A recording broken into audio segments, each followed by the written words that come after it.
The party parliamentary group and the NEC have rededicated themselves to upholding the ideals of the party and its vision for the country. We are firmly committed to the rule of law and constitutionalism, and to giving Kenyans an equitable, just, free, and fair society. To this end, we remain firmly focused on spearheading reforms to bring about electoral justice, strengthen independent institutions and commissions in Kenya, review of the executive, and strengthening of devolution.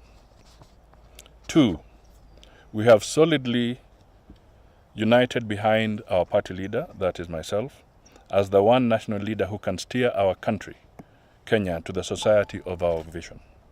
We are concerned that our country is badly divided along dangerous factional lines that are mutually hostile to each other. As a party that upholds peace, founded upon justice, we want to once again reach out to all major players in the country and call upon them to drop their grandstanding and place Kenya and Kenyans first. Once again, call for urgent measures to begin an all-embracing national dialogue to get our country out of the present instability. We are deeply concerned that the emergence of the politics and leadership of hostage-taking, to the extent that Kenyans can now no longer reason together. Some have been taken hostage by their tribes, others by power. There is also the hostage of the so-called tyranny of numbers. All these make it near impossible to talk to one another. Those who hold a different view must remain silent, lest the hostage takers descend upon them. We are therefore steadily degenerating into a shouting and witch-hunting nation, where heaping insults upon each other makes us heroes. We do this at the expense of the welfare of our people and loss of focus on things that can improve their lives. We at ANC now call for a return to the path of reason, especially among leaders in the country at all levels. Time has come when we must all reason together. Even those in the media, including the social media, must be enjoined in reasoned conversations on our country. The mainstream media, in particular, must reclaim its lost role of agenda setting for the country. Finally, to achieve our dream for Kenya, we have today also addressed the need to enhance the levels of discipline in our own party among ourselves as leaders.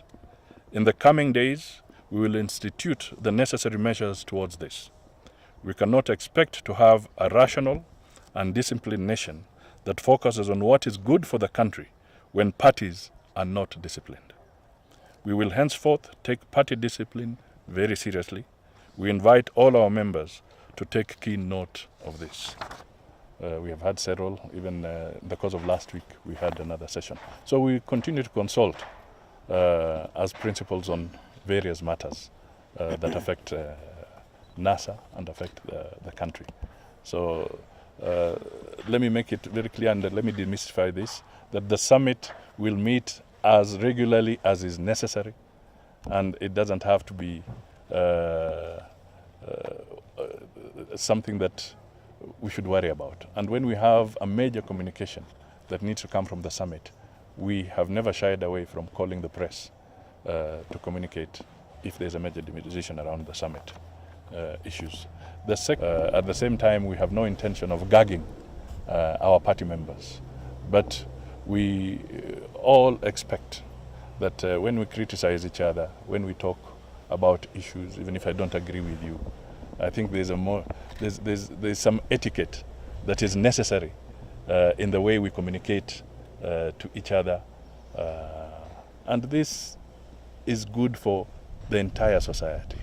And I've given an example, for instance, even in the social media, as an example. You know, it's becoming an important platform for people to communicate. There are people who are using ANC logos, purporting to be communicating officially as the party and all this, and these are not true. They're not correct.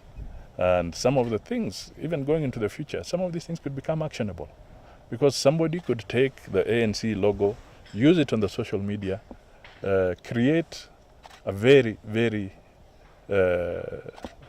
dangerous situation, and then we find ourselves being held to account for something that did not originate from the party.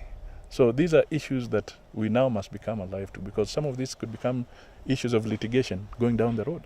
And somebody could institute cases against ANC, or even institute cases against NASA under the guise that somebody was communicating on behalf of NASA. I've personally seen false statements attributed to me on some of these platforms.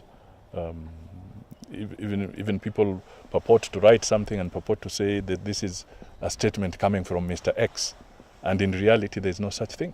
So these are dangerous trends that we all need to guard.